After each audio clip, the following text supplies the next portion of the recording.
ഇന്നലെ വൈകുന്നേരം ഞങ്ങൾ പ്രിയമ്മയോടെ ഇരിക്കുകയായിരുന്നു. കുട്ടികൾ കളിക്കാൻ വേണ്ടി പോയതാണ്. അപ്പോൾ ഏട്ടൻ വന്നു. വീട്ടിലേക്ക് പോകുന്ന വഴി വണ്ടി അവിടെ കുടുങ്ങിയിട്ടോ, ചക്രം അവിടെ മണ്ണിൽ കുടുങ്ങി. ഇത് ആയത് എങ്ങനെയാണെന്ന് വെച്ചാൽ ഞങ്ങളുടെ വീട്ടിലേക്ക് പോണ വഴിയാണ്. നമ്മുടെ JCB മണ്ണ് മാന്തുണ്ടായിരുന്നല്ലോ, ഈ സൈഡിൽ ഇങ്ങനെ മാന്തി പോവുമായിരുന്നു. മണ്ണ് മാന്തി കുണ്ടാക്കി പോയി. അവിടെ എന്താ പൈപ്പ് ഇടുകയെന്നോ അങ്ങനെ എന്തൊക്കെയോ പറയുന്നത് കേട്ടോ, ഞാൻ കണ്ടിട്ടില്ല. പിന്നെ എല്ലാവരും നാട്ടുകാരും നമ്മൾക്ക് അറിയണവരൊന്നല്ല, ചിലവരൊക്കെ അറിയണവരുള്ളൂ. റോട്ടിൽ കൂടെ പോകണവർ കണ്ടിട്ട് ഉന്താൻ വേണ്ടി സഹായിച്ചു കേട്ടോ. അത് എന്താ വെച്ചാൽ JCB മണ്ണ് മാന്തി പോയിട്ട് പിന്നെ മഴ പെയ്ത് അവിടെ ഇങ്ങനെ കുണ്ടായി. അതാണ് ഉണ്ടായത്. എന്താ ചോദിച്ചാറില്ല. എന്നിട്ട് നമ്മുടെ വഴി ഇനിയിപ്പോൾ നേരാക്കണം നമ്മളാണല്ലോ. അപ്പോൾ ഇത് നമ്മൾ തന്നെ നേരാക്കണം. അവർ വന്ന് നേരാക്കില്ല, പക്ഷെ ചെയ്തത് അവരാണ്.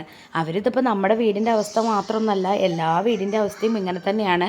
പക്ഷേ ഈ ഓട്ടോറിക്ഷ കയറാനൊക്കെ ഭയങ്കര ബുദ്ധിമുട്ടാണ്. ഏത് വണ്ടിയും, ഓട്ടോറിക്ഷ എന്നല്ല, ബൈക്ക്, ഓട്ടോറിക്ഷ, കാറ്, ഏത് വണ്ടി കയറാനും ബുദ്ധിമുട്ടാണ് കേട്ടോ.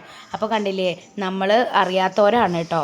അത് കണ്ടപ്പോൾ നിർത്തി സഹായിച്ചതാണേ. അവർക്കൊരു താങ്ക്സ്. ആരാന്ന് എനിക്കറിയില്ല.